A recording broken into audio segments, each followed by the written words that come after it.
ایران کے جو مذہبی لیڈر سپریم لیڈر آیت اللہ خامنائی صاحب ہیں، ان کے قتل کی باتیں ہو رہی ہیں۔ مختلف ملکوں کے سربراہان نے جو اس وقت حالت جنگ میں ہیں کہا کہ وہ بڑا سافٹ ٹارگٹ ہے، ہم چاہیں تو ان کو مار بھی سکتے ہیں۔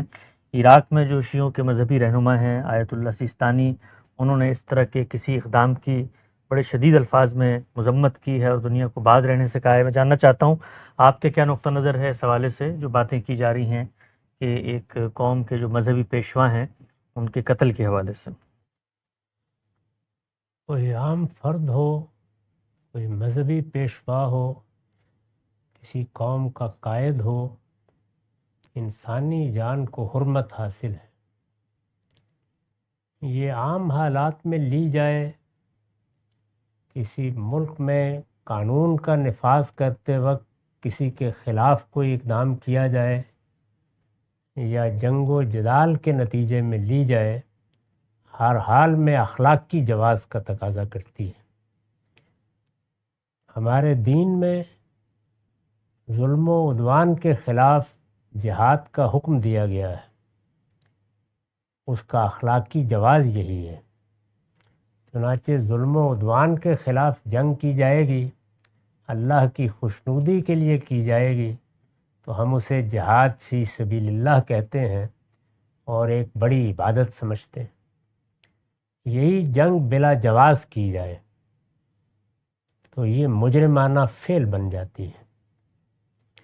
جس طرح اگر انصاف قائم کرنے کے لیے کسی کی گردن ماری جائے تو وہ اسلام کی قضا ہے، اور اگر کسی کی جان بلا جواز لے لی جائے، بغیر حق لے لی جائے، تو اللہ تعالیٰ نے فرمایا ہے کہ یہ اتنا بڑا جرم ہے کہ گویا تم نے پوری انسانیت کو قتل کر دیا۔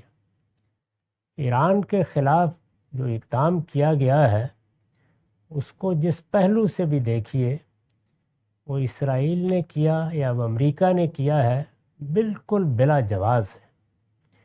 اس کے لیے جو استدلال کیا جا رہا ہے اس کے پیچھے بھی کوئی اخلاقی دلیل نہیں ہے۔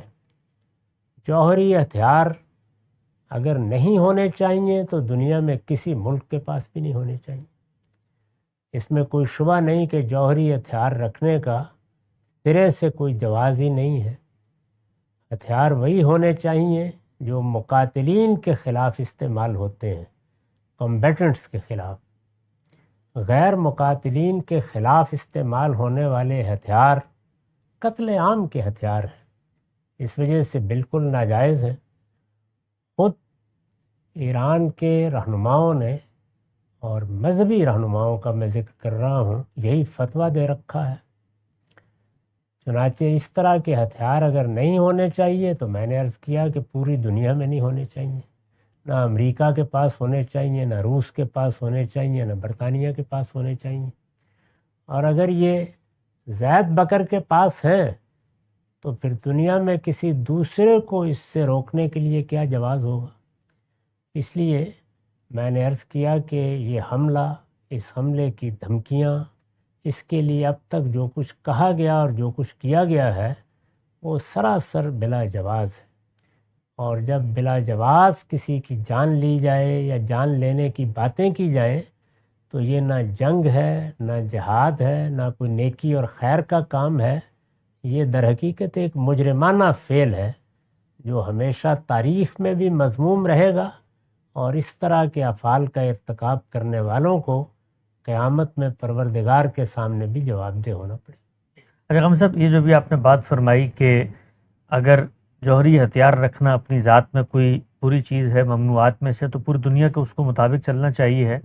کہا جاتا ہے کہ دنیا کے جن ممالک کے پاس ہے وہاں پر اس طرح کا نظم ہے، کوئی ڈیموکریسی ہے، کوئی سنجیدہ لوگ ہیں جو دنیا کو جانتے ہیں، وہ اس طرح بلا جواز اس کا استعمال نہیں کریں گے۔ ایران کی جو لیڈرشپ ہے وہ دنیا کے ان دو ممالک سے نفرت رکھتی ہے، ان کے خاتمے کا خواب دیکھ رہی ہے، لہٰذا مذہبی لیڈرشپ کے ہاتھ میں اگر یہ ہتھیار آ جاتے ہیں تو پھر اس سے دنیا میں تباہی پیدا ہوگی۔ یہ ایک نقطہ نظر ہے، اس کو دنیا میں کسی جگہ پیش کرنا چاہیے۔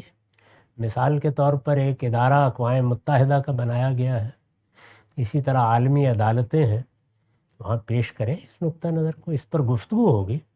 سوال یہ ہے کہ محض طاقت اس کا فیصلہ کر دے گی کہ فلاں کے پاس ہونے چاہیے اور فلاں کے پاس نہیں ہونے چاہیے۔ دنیا میں کوئی نظم ہے جو یہ فیصلہ کرے گا، کوئی قانون ہے یہ فیصلہ کرے گا۔ اگر اس طرح کا قانون بنایا گیا ہے کہ مذہبی لوگوں کے پاس یہ نہیں ہونے چاہیے، تو پھر دنیا کے بڑے ملکوں میں جب مذہبی رجحانات رکھنے والی قیادت انتخاب لڑ کے آ رہی ہو تو اس وقت بھی سوچنا چاہیے کہ اب یہ ہتھیار کسی اور کے حوالے کر دیے جائیں۔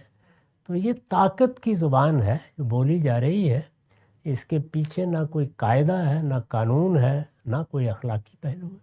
اس طرح کی زبان میں بھی بول سکتا ہوں، کوئی دوسرا بھی بول سکتا ہے۔